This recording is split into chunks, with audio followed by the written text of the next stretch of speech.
So my name is Beres. I'm sure I've interacted with one or two of you in the past, and I'm an agronomist with Agriculture and Agri-Food Canada over here at the Lethbridge Research Centre. And I work a lot on wheat-based cropping systems and oilseed-based cropping systems for the most part. And so we're always looking for, opportunities, ideas, how we can optimize that wheat phase of a rotation, right? And so one thing that struck me when I was actually 2012 driving down to a meeting in Montana, it's like the end of March, and at least at the time, for those of you that know Montana ag systems, especially back then, I mean, a lot of wheat fallow right by the border, and those guys were already prepping fields. I mean, they till a lot of their stuff, at least back then. And so that got me thinking. I mean, I grew up just down the road on a farm too, and I was like, we should probably explore this a little more, because the other dynamic, I think, that I've been doing, I mean, with Ag Canada for 31 years and doing research for 22 around that of my own program, and a lot of that's been on winter wheat. And we've sort of been thumping our head against the wall when it comes to winter wheat, because we can get somebody to try winter wheat that's a committed spring wheat grower, and if they run into trouble or a train wreck, first time out, they will probably walk away and not try it again for a long time. And so that's why you get acreage swinging up and down with winter wheat. And so, I guess I gave in a little bit to that to some degree, and thought, well, what can we do to beef up that wheat system if if winter wheat's just not an option, and we've got this window of opportunity that hasn't really been experimented with before, is there a possibility? You can debate all you want about what's causing climate change, but certainly the environment, the climate in which we farm today is different than it was a generation 2 or 3 ago. And so that doesn't require throwing your arms up in the air and just giving up or anything like that, but there are these tiny things to maybe consider so that incrementally we can start addressing that. So what you see on both sides of you here are experiments that are contributing to our project that we call ultra early seeding, or ultra early wheat. And the whole idea of it was based on that trip down there, but it was like, okay, let's forget about seeding date, because even as a kid, okay, Southern Alberta crop insurance deadlines, it was always about, if I'm in by a date, I'm good. There was never any real consideration, well, what happens if I'm in at this date compared to that date? It was always, as long as I'm in by May 10th with my cereals, I'm good with crop insurance, so I must be good with the rest of it too. And and I would argue that a lot of agronomists in the work that they did, you read papers, it's all about a seeding date, and that is very arbitrary and really swings so wildly from day to day or year to year, field to field, that the reliance on it is really questionable. And so this, instead, we decided to do is, assuming that we would monitor the top 2 inches of soil, and then what we would say is, once we hit a soil temperature trigger, so we decided we would start when we first recorded 0 degrees in the top 2 inches, which is incredibly early. And at the time when I was conceiving all this, I thought would be the far end of the spectrum where there would be too much risk assumed to even think about it. And then what we would do is establish triggers every 2 degrees to max out at 10 degrees. And 10 degrees, interestingly enough, is when you'd go back, and a lot of those pages are now gone, interestingly, but when you'd go back to certain pages on websites, they would talk about, the risk of going in before the seeds can germinate. And so then there's debate about, when does a seed germinate? Maybe you should be closer to 15 degrees or whatever. And so anyway, I decided to cap, just because of practical limitations of how much you can do. But anyway, so we would go 0, 2, 4, 6, 8, 10. The other thing to it, as soon as I got back from that meeting, is I was talking to Rob Graff, who's our winter wheat breeder, and I was like, this is my idea. You know, what do you think about the genetics part of it? Because at least in my mind at the time, I was like, okay, if this works, if we can show that this works, surely there's a genetic component as well, where some genetics are going to perhaps respond better to that abiotic stress of cold soils than others. And so Rob had some lines that he was using that were basically, they were winter wheats with the dormancy removed from them, let's say. So that would give us an opportunity to explore the genetic side of it, which we compared at the time to just our regular bred wheats. Like at the time it was Stettler that was fairly popular. So anyway, just have a walk with me here and we'll talk about kind of what we're seeing with this experiment and why we're working on Durum. Yeah, these are two pretty good examples actually. So if we take a look at this one here, so I would argue that was a lot of conventional wheat systems or practices employed, deployed, whatever you want to call it, beyond even southern Alberta with respect to when it would get planted. So that was planted, the very last one of 10 degrees C. And you can see it's, if you look around, yeah, it's way behind. If you look at the canopy, it's wide open. There's lots of opportunity for weeds.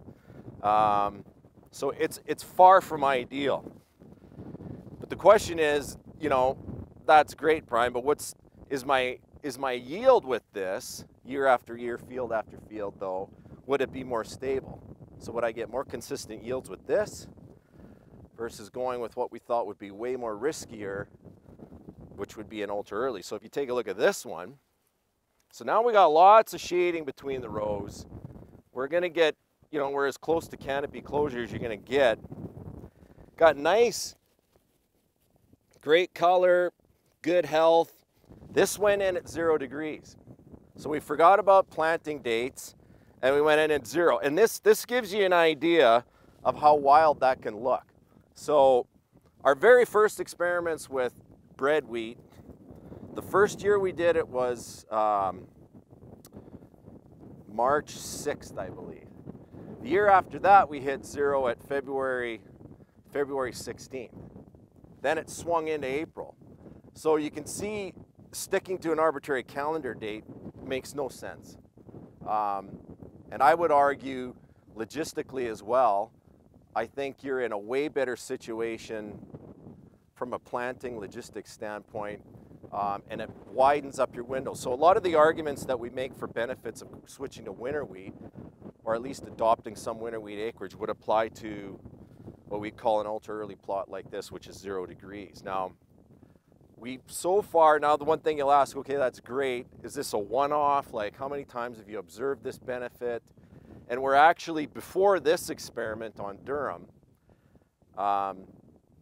we did a series of experiments with first CWRS, so trying to dial in that ideal soil temperature trigger, which we say is 2 degrees, but as you can see, 0 looks pretty good. And then we went into some management, fine-tune management and so on. We're up to 40 site years now. And we really haven't observed a train wreck yet.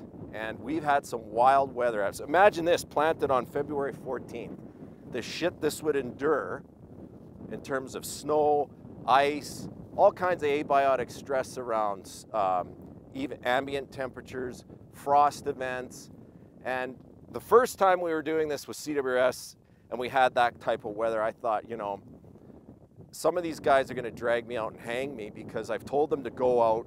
Their soil temperature on their farm is 2 degrees, and now they're getting frost at like crazy frost like this year, upwards of -11, which, you know, once you get to -8 and it hangs around a while, that can be fatal for even cereals at times. But that wasn't the case. So what we're seeing is even 0 a lot of the, most times, other than one site year out of those 40, has been really good. So the time that 0 would not be good is if the ground's still tight or almost frozen. And so if you've got an aggressive opener, like these have just been a pillar laser disc opener, but we also have on our drill the Conservapacker, that John Deere style opener, and that is aggressive. And so if the ground's tight and frozen, it's going to be ripping up some pretty nice aggregates.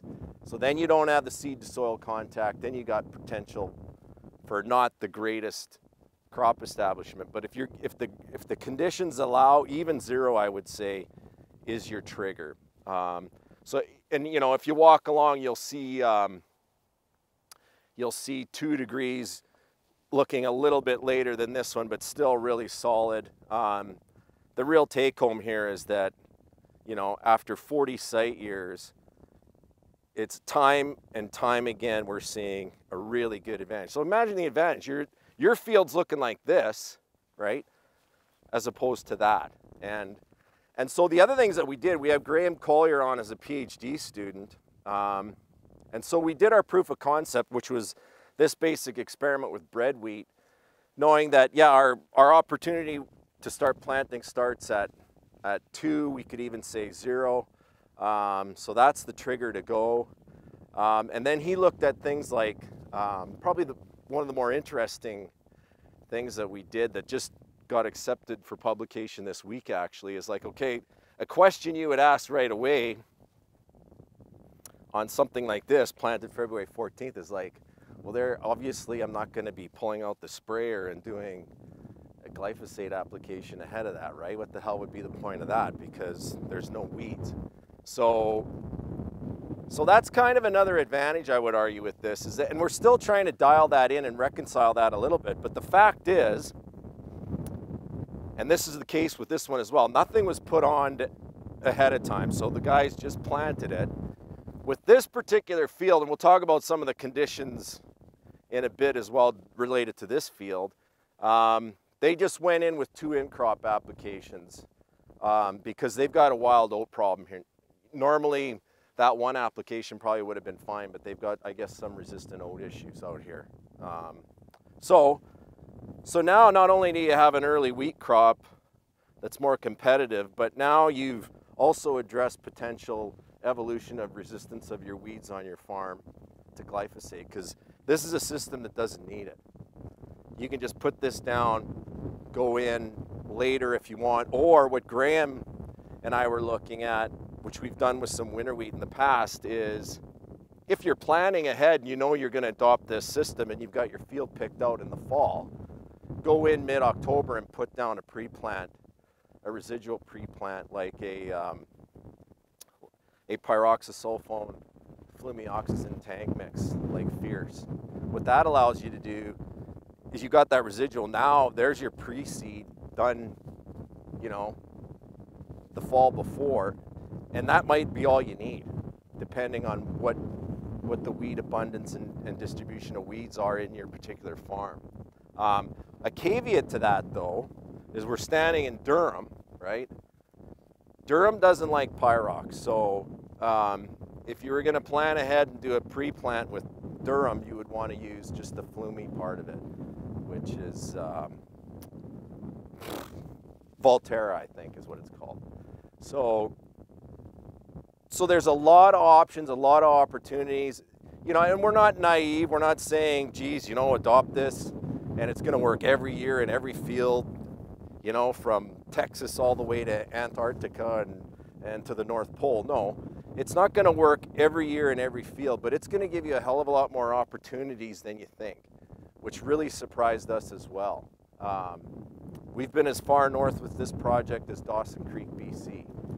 And it's not like they're going in February 14th, but they're still going in a lot earlier than anybody else up there, and they're being successful at it. We've got a really nice setup in Swift Current. We've done it in Scott.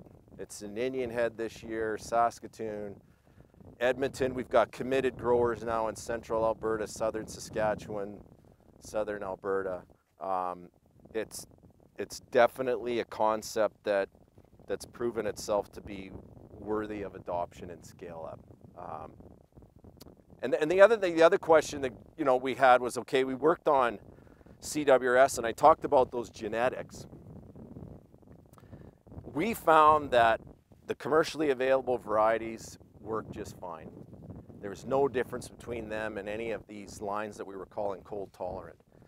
So that abiotic stress, I think we beat two ways. One is we've got, just by nature of the fact that the breeders are selecting in northern latitudes to begin with, all of our bred wheats and wheat classes, because we studied all the wheat classes now and we're just starting up with Durum as the last one, they're all responding really positively, as you can see, to an ultra early system. So you don't have to worry about finding ideal genetics. Maybe even better genetics will come along, but as of now, it's something you can adopt right now, regardless of what class of wheat you're growing, including Durum. The only thing with Durum is, we know your weed management options, you got to be careful about the active ingredients you're going to use with that. So the other thing that, and we've beaten the drum on this for years with work that we did with winter wheat and other spring wheats, is you have to have a seed treatment that's designed to resist, not the biotic stuff, which is what they're designed for in the first place, it's the abiotic stuff. So ironically, you've got a lot of not a lot, but you've got a few fungicide actives out there that are actually, they will change the metabolic pathways of wheat and make them more frost tolerant. The nature of a neonic, for example, it also will change the metabolic pathways in wheat such that it will make it more resistant to abiotic stress. So if you hear me beating the drum about seed treatments, it's not really because of the biotic threats, especially in southern Alberta. What it is, though, with this is you get way more resistance to abiotic stress, way more. You also get significantly more plants in the field. Did you test that with Beres seed, without fungicide or treatments on them? Yeah, we did it. We did a whole scale up using, we partnered with Beres on that project actually. And we isolated every fungicide active as well as neonic, the stress shield, the imidacloprid, and they had VPs coming from North Carolina that couldn't believe the difference that they were seeing in the field with what we had done with their product. So if you're involved in that aspect of retailing, and I always see it on Twitter about biotic this, biotic that. Not many people are talking about the abiotic benefit you get in terms of resistance with the seed treatment. Because if we just talk biotic, when I first started, I wouldn't even recommend some seed treatments for a resistant. We're 4 in southern Alberta. Like, it's with wheat, but the abiotic side of it, that to me is the selling point, at least in this region. So would there be an advantage of this ultra early at 0 degrees versus what some people are calling frost seeding, where you're going in, late in the fall? Good question. Let's go over and find out. Okay.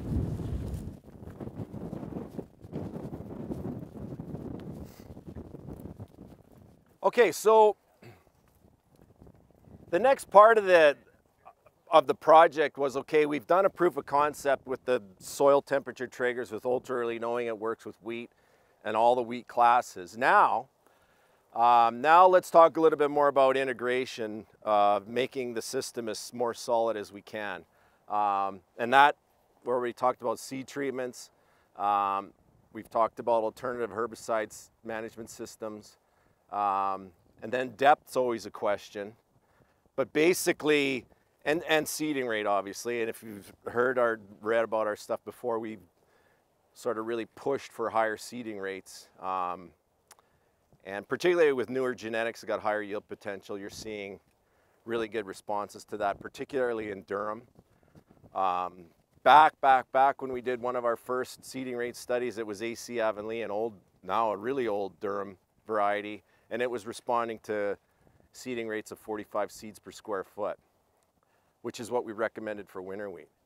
And at the time, I remember a well-known colleague of mine in Saskatchewan, he couldn't believe that we were recommending rates that high because they are down around 200.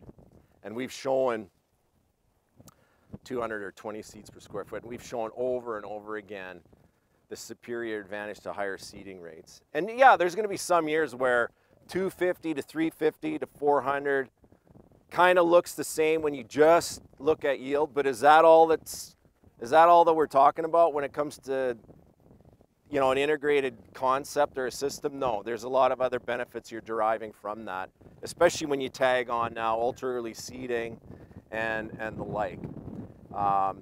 So anyway, high seeding rates, definitely shallower is better.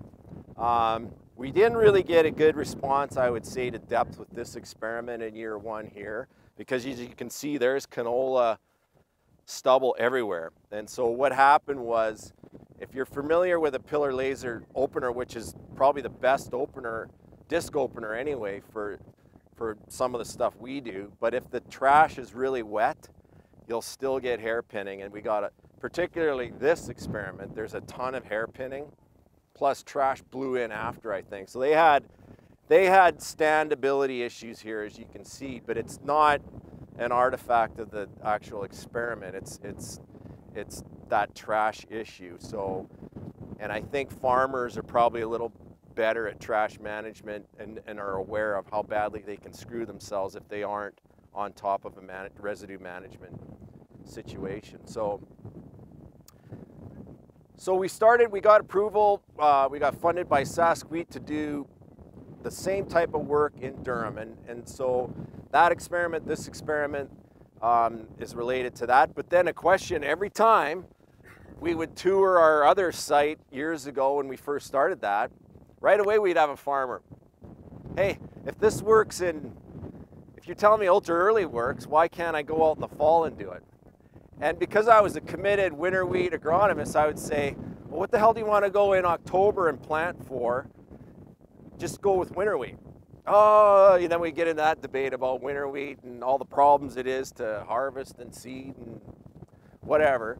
But this was an interesting case because we're getting ready to design this experiment, and Russ Stewart from Promax Agronomy, he calls me up. He's like, I got a client that wants to go in October and do some dormant seeded with Durum. And I was like, do not allow him to go into the field in October, please. And it'll sprout and that'll be it, game over. But we added in a dormant seeded treatment to this experiment. And what we've done is, like, it's all prescriptive, right? We want you going in at 2 degrees if it's ultra early.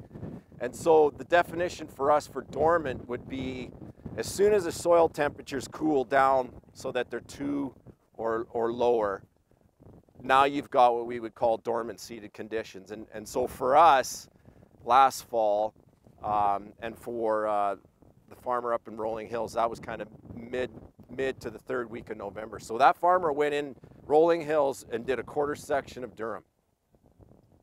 And he had awesome seeding conditions. And so far it's looked really good. And so our site, which is kind of just by that, where you see that netting over there from the Evergreen driving range, we're just close to that. We hit the week later. So we went in with our experiments, I think November 23rd. And I think these guys, with wherever the dormant one is here, that might even be one there, was November 30th, I think. And personally, I wouldn't recommend, we don't have enough data to advocate for that at all.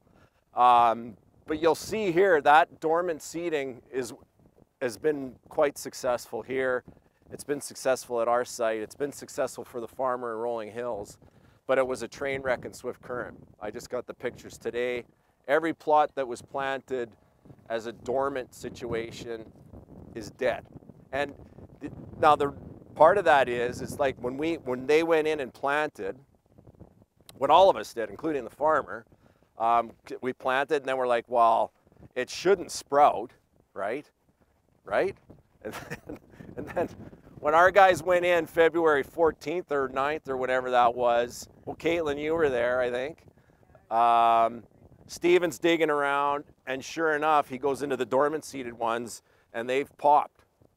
So you're in February, and this stuff is popped. I mean, that should be a train wreck right there. So I assumed at that point that all the dormant stuff would be dead. But it turns out this site, our site, Rolling Hills, is alive and well, but the risk is underscored by the fact that Swift Current is dead. And Swift Current, I know Brian Fowler years ago called that area around Swift Current kind of Death Valley for winter wheat. So we kind of demonstrated that with our dormant seeding as well, at least in year one. So we're collecting data on that.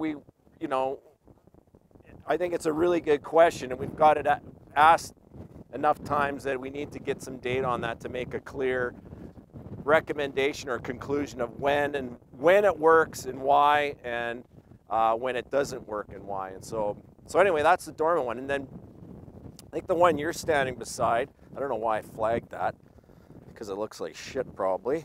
Yeah, so the depth was either 1 inch or 3 inches, right? So you've already screwed yourself by waiting till 10 degrees to plant. And now you've gone in too deep, because on a year like this year, there was a lot of questions on Twitter too. Should I chase the soil? So we chased our soil. Should I chase the moisture? So chase the moisture at 3 inches plus plant late, that's what you get. Whereas something like this, I don't know why it's not marked, but anyway, obviously that was planted earlier. Looks like at a higher rate. I don't know if we've got seeding rates on this one or not. They're supposed to be, but I don't know what it is. There's one at 1 inch, a little bit. Again, that's at 7.5 degrees. Not the greatest. It's even worse if you try and go deep. Sometimes it shows, sometimes it doesn't show. Here's dormant seeded, but seeded very deep, so not looking the greatest. Here's our ultra early that we would recommend to go in at, but we went deep. So looks good, but whether or not the guys were able to get it to 3 inches, I don't know. But that's definitely, if I'm picking the field I would want on my farm, that's going to be one of them.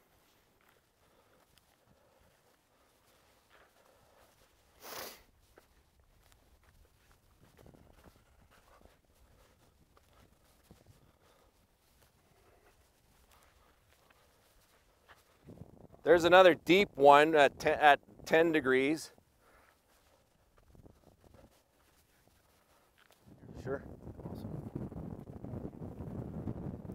So here's an example here of, we're kind of on the tail end of the recommended window of this 5. So this was 5 degrees C. But again, we chased the moisture, and that's the price you pay when you chase the moisture, as opposed to going in at the depth that we would like to see, which is 1 inch. So you can see how you lose out on vigor when you're trying to force that. Even with a seed treatment that would give that system a lot more vigor, 3 inches is asking a lot. So anyway, that's it for the spiel. If you got any questions, I'll entertain any of those right now before Sean there herds you back onto the trailer. 5 minutes now. So the takeaway is to plant shallower than what you actually want to plant early. Well, I don't know. Is that what you want to do? Do you want it to go deeper than 1 inch normally? Normally, yeah, we're 1.5 to 2 inches on irrigation. On irrigation? Just because you don't have water for that first month sometimes, right? So you don't want it to sprout and then run out of moisture. Well, and I think, that's a point taken, which, it makes, you'd think intuitively that makes sense, right? It also intuitively doesn't make sense to plant in mid-February. But if there's one project in my 31 years that's kind of like sort of caused me to turn certain things completely upside down, it's this one, on how successful some of these certain treatments have been. And so this is an irrigated site. Yeah. Now, Well, I don't know. I mean, did they actually get down to 3 inches? It kind of looks like it because that's 1 inch. Yeah. And these guys were probably just as dry. We had a horrible situation at Fairfield, our farm over there, where I don't know what happened. They screwed up and the intakes were all wrecked or something. And so we didn't get water on forever. So I mean, if you've got that seed treatment also, don't forget, that's going to give that plant a lot more vigor. So, you know, obviously 1.5 inches is not nearly as detrimental as 3 inches, right? And I think you're perfectly fine at 1.5 inches. But, you know, there's subtleties in how well you can dial in the depth of your drill and what you pay if you can't, for sure. And again, the other thing is calibrating that seeding rate, right? So if you're cheating a seeding rate back, not using a seed treatment, plus you're not sure where your depth is, I mean, those are 3 pretty critical factors that'll just create a range of different scenarios like we sort of showed you here. So, you know, we think about wheat, you know, it's been growing since we turned over the sod on the prairies. It should be easy to manage, but there's, you know, there's still a ton of things, you know, those little incremental things that are more challenging than ever, I would say, to get you to the next increment that allows you to close your yield gap down a little bit further.